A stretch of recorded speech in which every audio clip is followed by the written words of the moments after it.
YOLOv11 is a real-time detector that outputs bounding boxes and segmentation masks for detected objects.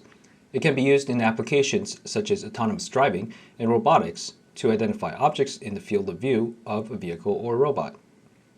We start with a YOLOv11 instance segmentation model trained on the CUDA dataset.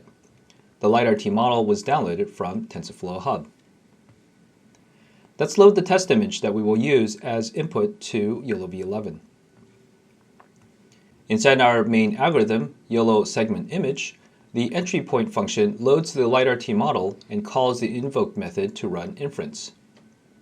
Looking at the structure of YOLOv11, we can see that it is a large network with many layers. The model expects images at a fixed size, so we first pre-process the input by resizing and formatting it appropriately. After inference, we run post-processing to draw bounding boxes, class labels, and instance segmentation masks around detected objects. Let's run the algorithm in MATLAB to see the detected objects and segmentation masks. We can visually verify that the processing pipeline produces the expected results. Now we can generate standalone C or C++ source code directly from the same MATLAB code, including the preprocessing and postprocessing logic. The generated code is standalone and does not depend on Python or third-party software libraries. Let's take a quick look at the generated code. During initialization, the network weights are loaded from the bin files into memory.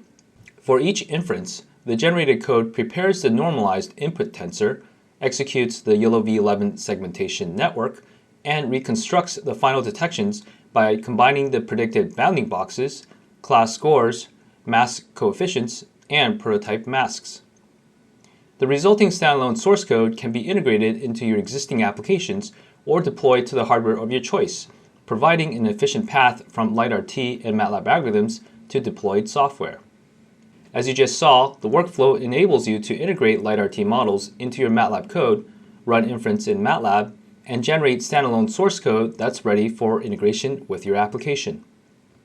Take a look at the shipping example for more details.